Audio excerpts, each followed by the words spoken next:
Our next question, Master, comes from Ms. Hira Jamtani. She is a policy analyst and a writer on sustainable development and environmental issues. She is also a consultant for the Special Assistant to the Indonesian Minister of Environment. Thank you. Welcome, Ms. Hira Jamtani. What is the farmer's role, especially small farmers in poor countries, in this entire spiritual and ecology movement concerning the vegan society? Can we help them so that their life will be more prosperous through this movement? Thank you. Thank you, Madam, for your time and your concern. Good day to you. Yes, the small farmers have an important role to play. You're right to be concerned and want to help them, especially during this urgent time and in the future. They have a role in the veg trend to feed the world with nutritious and sustainable plant-based food. And wherever possible, our farmers should become organic vegan farmers to help restore the planet to healthy balance, while improving people's health and helping to stop the suffering of both humans and animals. I pray this will be multifold, noble role of all the farmers of the world. The climate scientists are advising us that we must cut our meat consumption if we want to save the planet.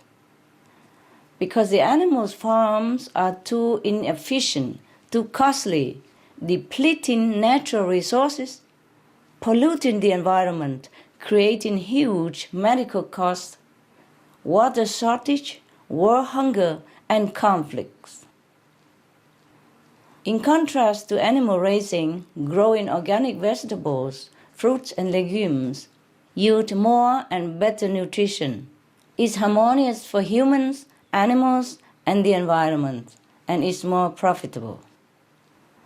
Organically farmed soy is also healthy and even absorbs a lot of the greenhouse gases from the atmosphere.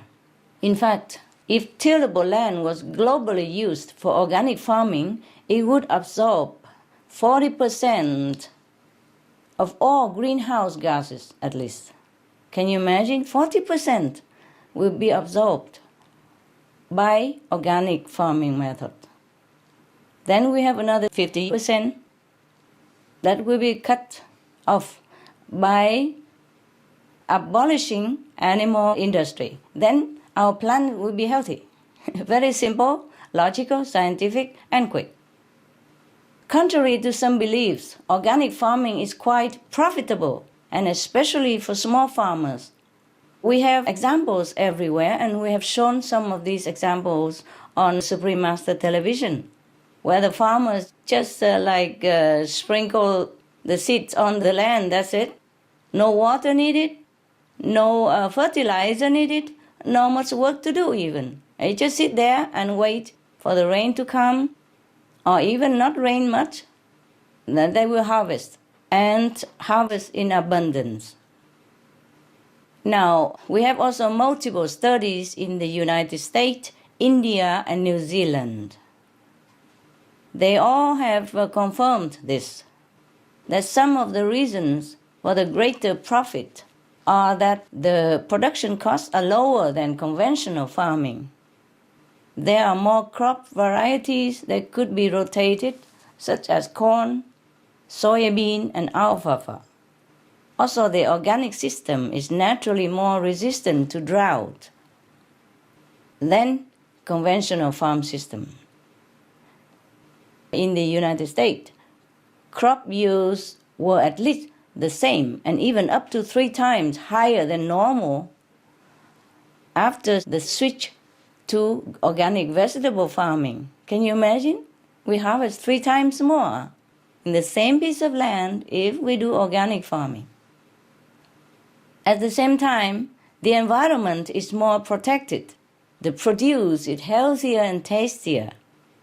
The good news is more and more people are realizing the many benefits of organic vegan products, making it a trend in many countries and many cities, including Indonesia. Besides, we are facing a food shortage with high food prices. Small farmers can help us develop our economies in a better direction that is no longer dominated and hampered by the meat industry. The United Nations announced that as of 2009, the world is now seeing the highest number of hungry people in 4 decades. To be exact, there are 1.02 billion people with not enough food in the world. Hungry, 1.02 billion people hungry in the world right now. That is 1 in every 6 person, including children, elderly, women.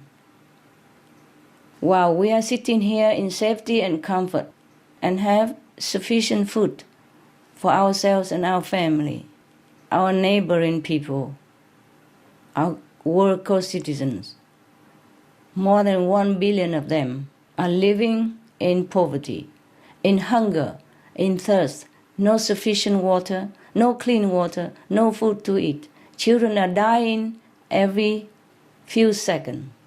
Statistically, every 5 seconds, 1 child died of hunger. I'm sorry to inform you all this bad news, but I guess some of you already know, and the truth has to be told. Organic vegan farming is also part of the solution to solve hunger. Small farmers have a spiritual role in veganism as well. The vegan diet itself is a spiritual movement because it is the single most effective way to expand our human compassion and noble quality and loving quality. It can reverse the cycle of violence and bad karmic retribution. As we sow, so shall we reap.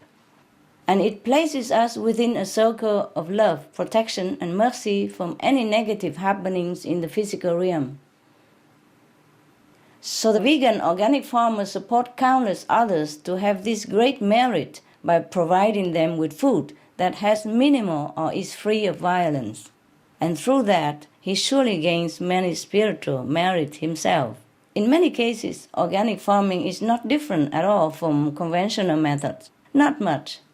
So besides some labor, the technologies to become organic vegan don't require a lot of investment.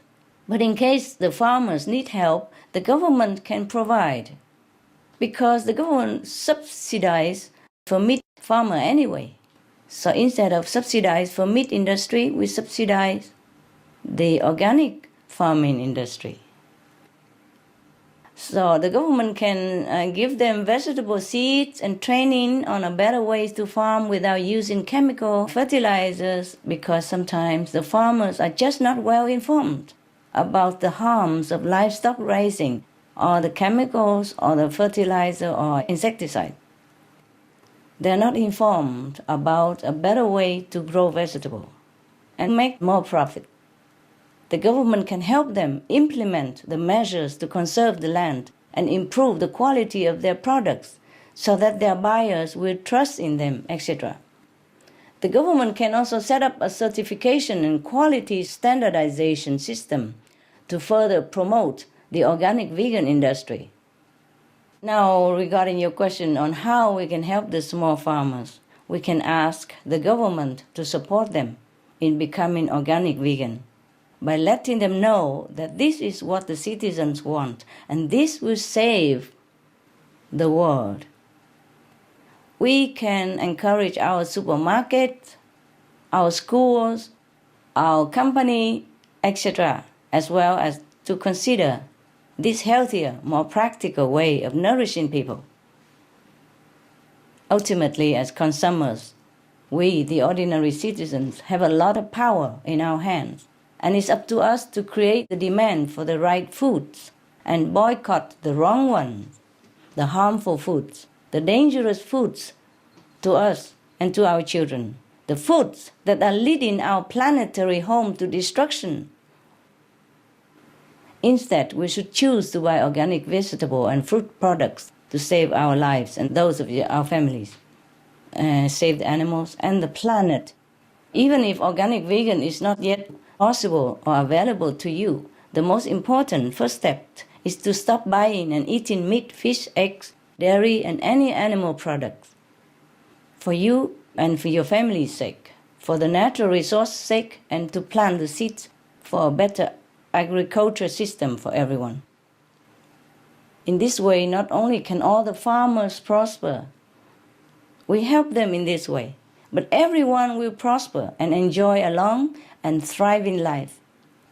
Thank you, Ms. Chamtani, for your very considerate question. Thank you, Master, very much for your answer.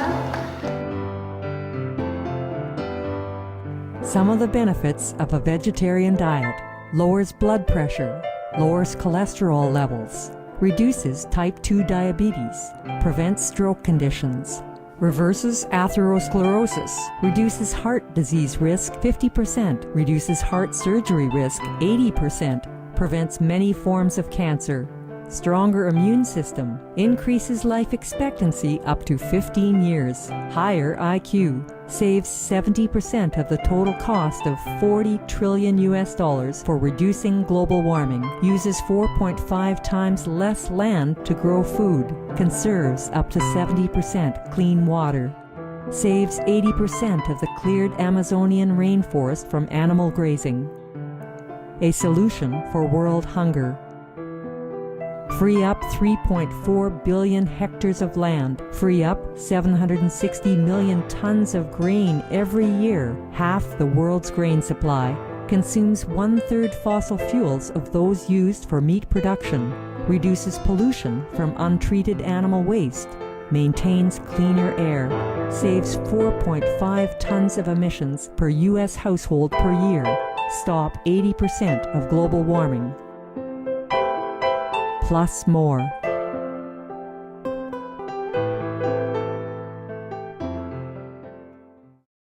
And now we have a question from Mr. Haji Hairudin, well known by his nickname Bang Idin.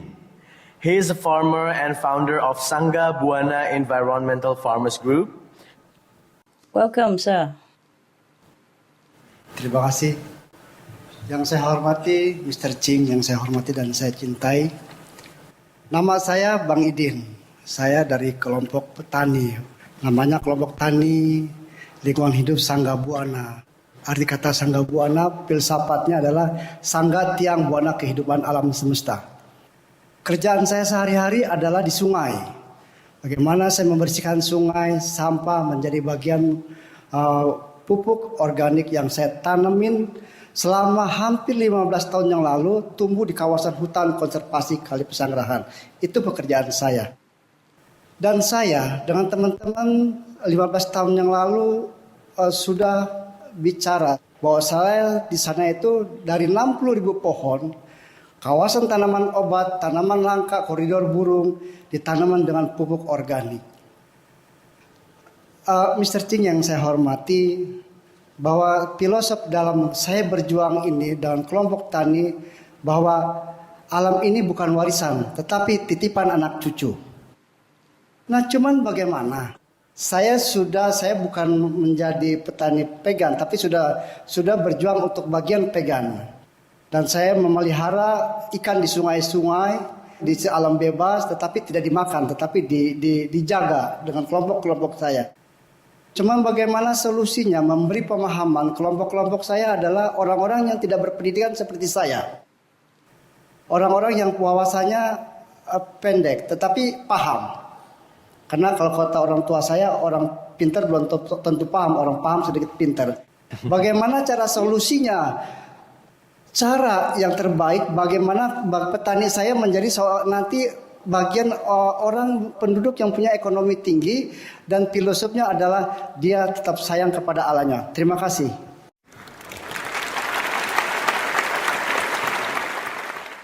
Xiang. Hello, Mr. Banidin. Thanks for your presence today. And thanks for being organic farmers. It's great to know that someone is doing it. Mr. Bang Idin, as you are fondly called, bravo for your hard work in restoring the balance of your country's natural resources. And also for your time with young people, helping them to be good stewards of the earth. I appreciate your diligent effort. God bless you. Allah bless you. I too have been saddened at times to see how the environment is treated, especially our animal co-inhabitants. It is better if we remember that land is not like a possession or something that we just do anything we please with.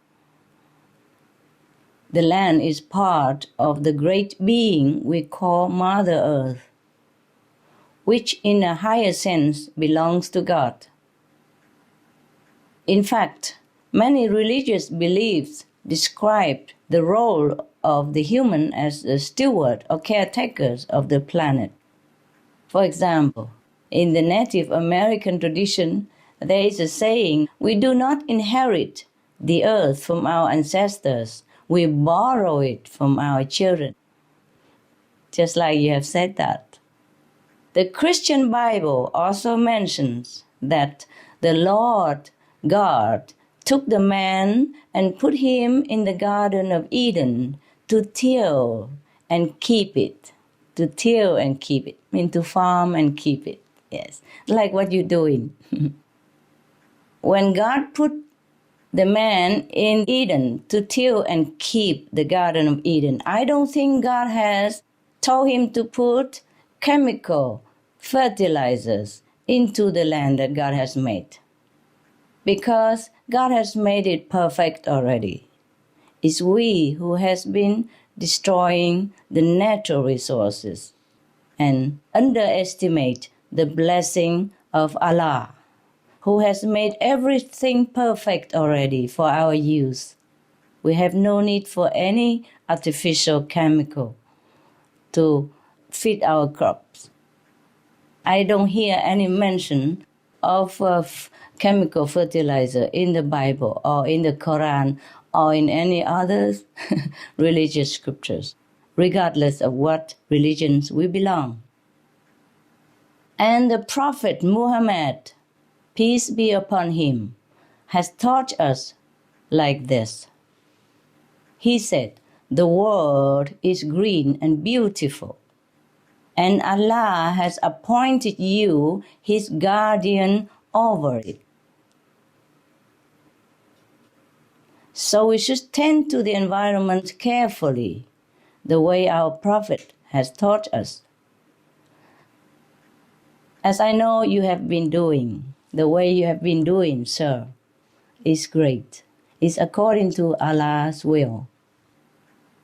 Because of the critical state of the planet, if we don't act quickly, there may be nothing left at all for us to even want to protect. At that time, it might be too late. We cannot continue the trend like this forever and stop whenever we want to save the planet. I'm sorry to say we have a limited time. According to all the scientific evidence and all the physical evidence up to date, we don't have much time.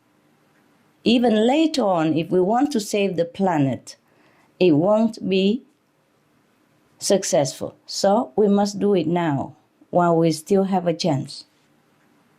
The threats imposed by global warming are more than imminent. They are already here. As you can see through many disasters, upheavals, climate refugees phenomena around the world.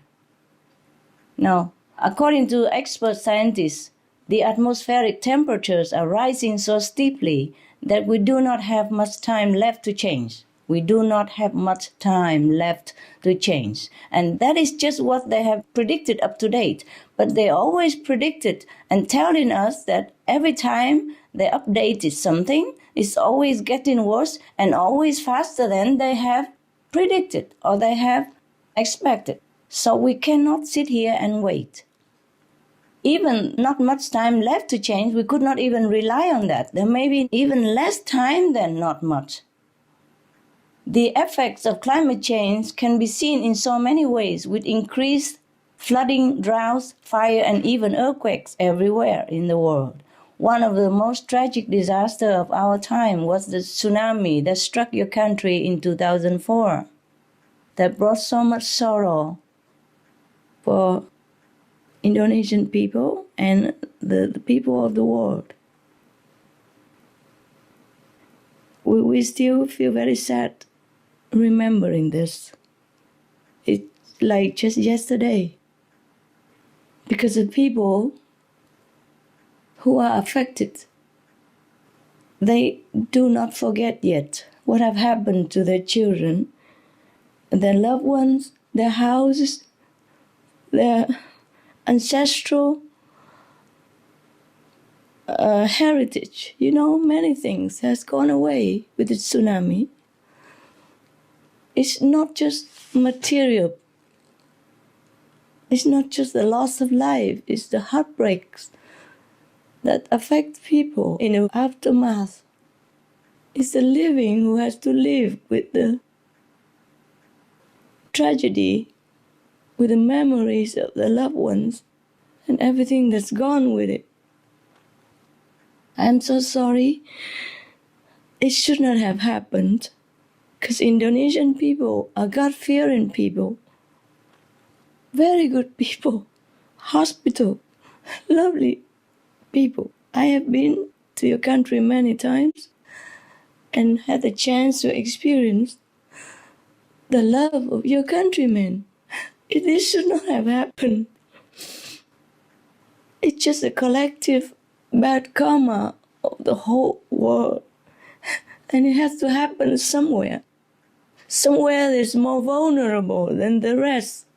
And most often it's the poor people who are in a vulnerable situation, who suffer the most.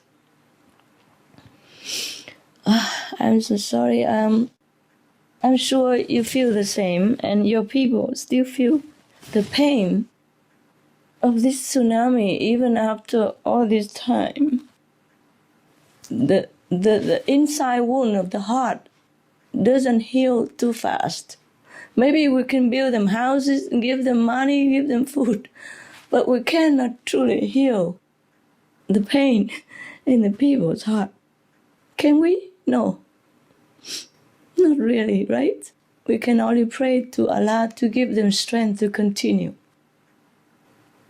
Since then, more than 60 Indonesian islands have become submerged. 60 islands from your country island have become submerged, gone, disappeared, underwater. Since 2004, since the tsunami, 60 islands have already gone, disappeared forever.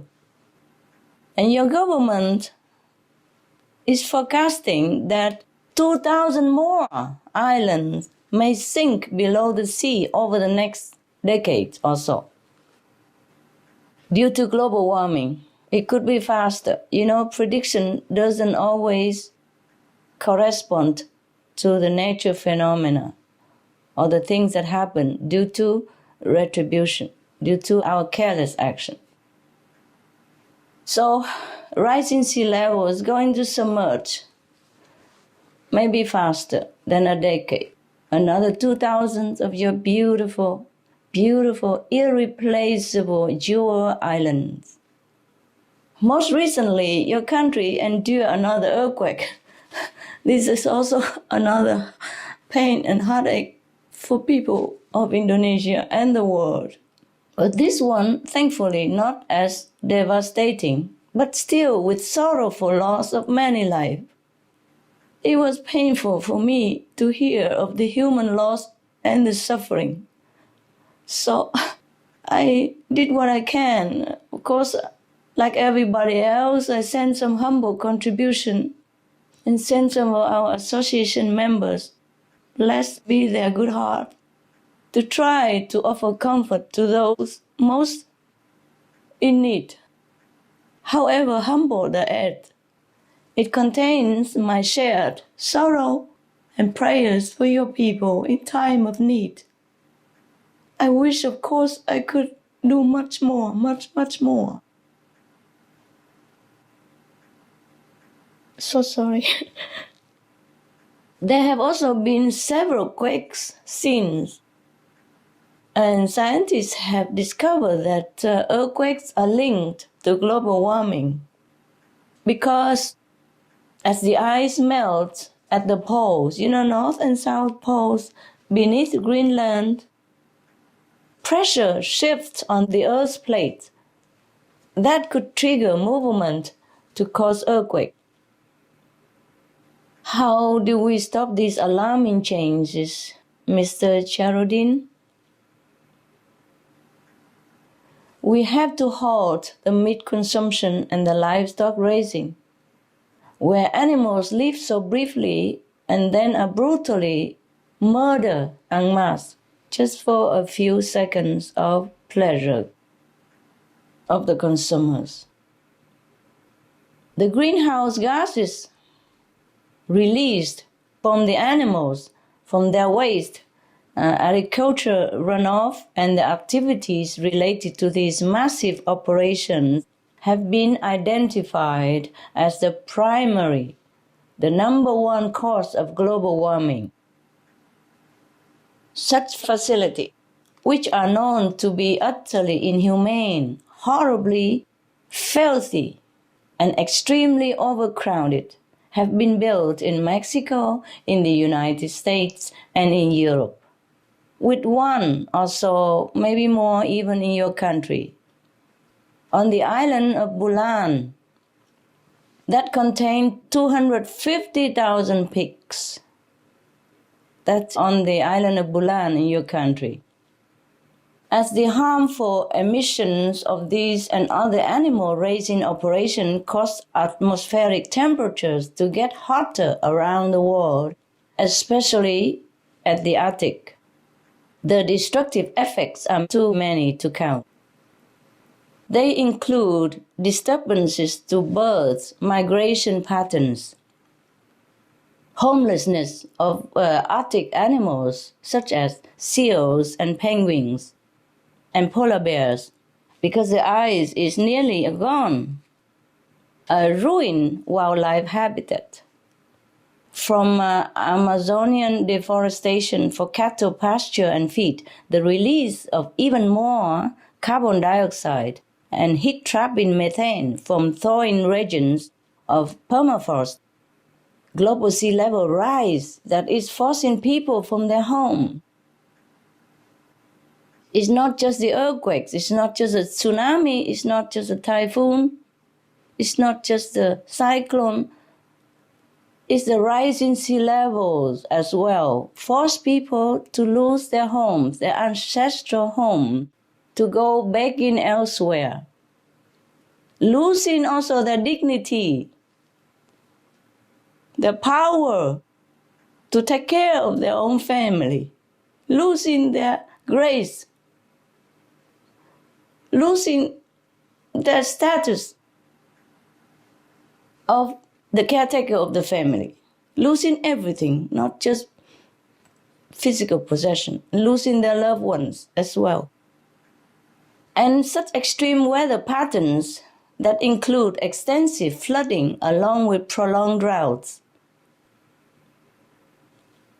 It's easy to see the many forms of environmental harm that are linked to this killing industry, which we call meat consumerism. The mass murder of billions of innocent animals' lives. Even wild animals, such as the beautiful Indonesian monkeys and the highly endangered Sumatran orangutan, are known also to be hunted and sold for meat.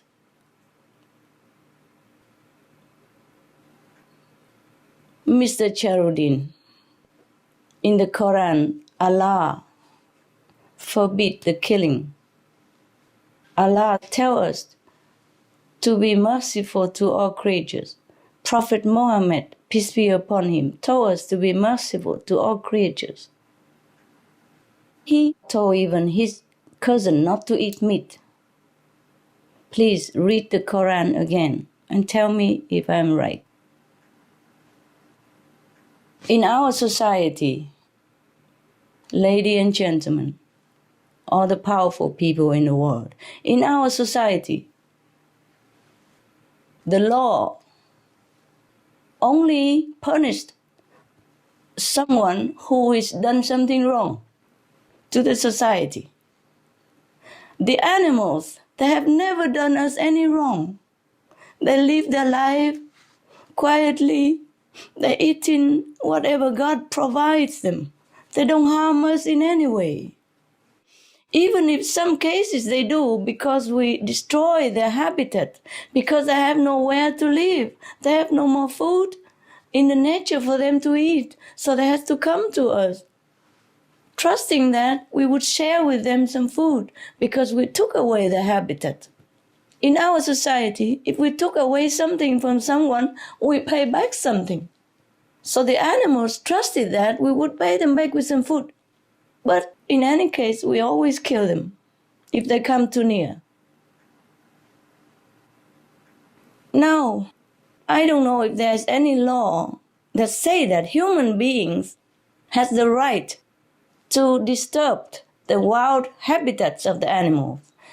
Is any law from God, from Allah, or from our physical law stating that we have the right to destroy the habitat of the wild and then kill them if they come near, or don't even come near, like the wild monkey of Indonesia and the orangutan and many other wild animals that some noble organization try desperately to help to preserve. But they don't have enough power sometimes, because the one who has power do not care. Please forgive me if I offend anyone. The truth is always the truth, say it or not say it.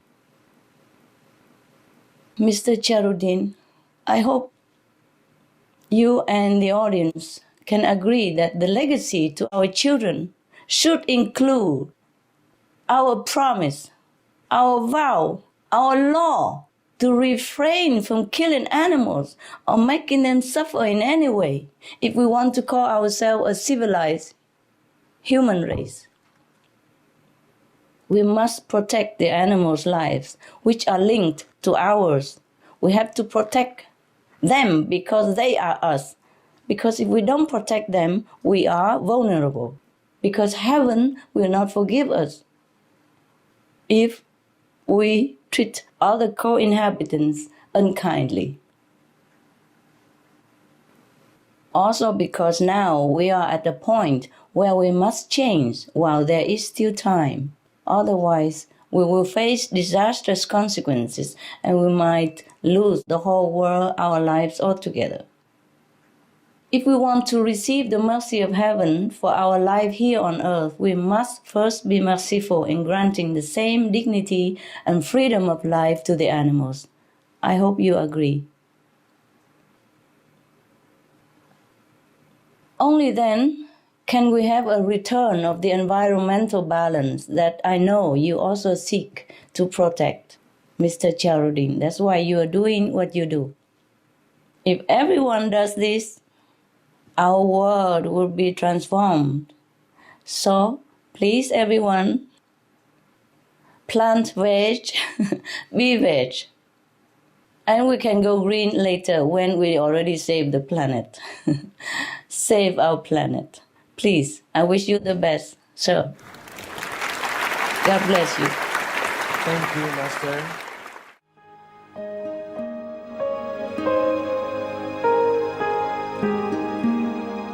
Vegetarianism in religion. The Baha'i Faith. Regarding the eating of animal flesh and abstinence therefrom, know thou of a certainty that, in the beginning of creation, God determined the food of every living being and to eat contrary to that determination is not approved. Selections from the Baha'i writings of some aspects of health and healing. Buddhism. All meats eaten by living beings are of their own relatives. Lankavatara Sutra. Also, after the birth of the baby, care must be exercised not to kill any animal in order to feed the mother with meaty delicacies, and not to assemble many relatives to drink liquor or to eat meat, because at the difficult time of birth, there are innumerable evil demons, monsters, and goblins who want to consume the smelly blood. By ignorantly and adversely resorting to the killing of animals for consumption, they bring down curses upon themselves, which are detrimental to both the mother and the baby. Ksitigarbha Sutra. Be careful during the days immediately after someone's death, not killing or destroying, or creating evil karma by worshipping or offering sacrifice to demons and deities, because such killing and slaughtering committed, or such worship performed, or such sacrifice offered, would not have even an iota of force to benefit the dead, but would entwine even more sinful karma into previous karma, making it even deeper and more serious. Thus, delay his rebirth to a good state. Karma means retribution. Ksitigarbha Sutra. Cao Dai. The most important thing is to stop killing, because animals also have souls and understand like humans. If we kill and eat them, then we owe them a blood debt. Teachings of the Saints. Christianity. Meats for the belly, and the belly for meats, but God shall destroy both it and them. Holy Bible. And while the flesh was yet between their teeth, ere it was chewed, the wrath of the Lord was kindled against the people, and the Lord smote the people with a very great plague. Holy Bible. Confucianism. All men have a mind which cannot bear to see the sufferings of others. The superior man, having seen the animals alive, cannot bear to see them die. Having heard their dying cries, he cannot bear to eat their flesh. Mencius. Essenes. I am come to end the sacrifices and feasts of blood, and if ye cease not offering and eating of flesh and blood, the wrath of God shall not cease from you. Gospel of the Holy 12. Hinduism. Since you cannot bring killed animals back to life, you are responsible for killing them. Therefore, you are going to hell. There is no way for your deliverance. Adalila. He who desires to augment his own flesh by eating the flesh of other creatures lives in misery in whatever species he may take his birth. Mahabharata anew. Islam. Allah will not give mercy to anyone except those who give mercy to other creatures. Hadith. Do not allow your stomachs to become graveyards of animals. Hadith. Jainism. A true monk should not accept such food and drink as has been specially prepared for him involving the slaughter of living beings. Sutrakatanga. Judaism.